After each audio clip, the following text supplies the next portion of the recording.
Hello yours, இது திரைச்சாரல். இன்னைக்கு நம்ம இந்த வீடியோவில் எதை பற்றி பார்க்க போகிறோம்னு சொன்னால், இளையராஜா இசையமைத்து வெளிவராத 8 படங்கள் அப்படிங்கிற விவரத்தை தான் இப்போ நம்ம இந்த வீடியோவில் பார்க்க போகிறோம். இசையமைப்பாளர் இளையராஜா 1000 படங்களுக்கு மேல் இசையமைத்துள்ளார். இவரது இசை வேண்டும் என்பதற்காக 1976 1990 வரை தவம் கடந்தார்கள்.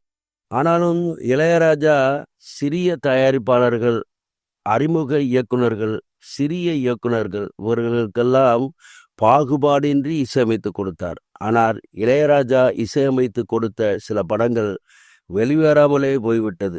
இப்பொழுது அந்த படங்களை பற்றி தான் பார்க்க போகிறோம். இளையராஜா கொடிகட்டி பறந்த காலத்தில்தான் இந்த படங்கள் எல்லாம் வெளியாகாமல் போய்விட்டது. இந்த படங்கள் எல்லாம் நல்ல பாடல்கள் இடம்பெற்றிருக்கின்றன.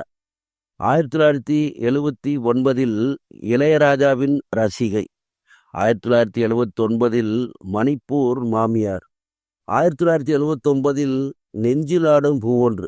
இந்த 3 படங்களிலும் சூப்பர் ஹிட் பாடல்கள் நிறைய உள்ளன. இந்த காலத்தில் இலங்கை வானொலியில் இந்த படங்களிலிருந்து நிறைய சூப்பர் ஹிட் பாடல்கள் அடிக்கடி ஒளிபரப்பாகும். மேலும் 1980 அதிகாரம், 1980 புதிய அடிமைகள், 1981 ஊமை உள்ளங்கள், 1981 பஞ்சமி, 1982 கவிதை மலர். இந்த படங்களெல்லாம் வெளியாகவில்லை.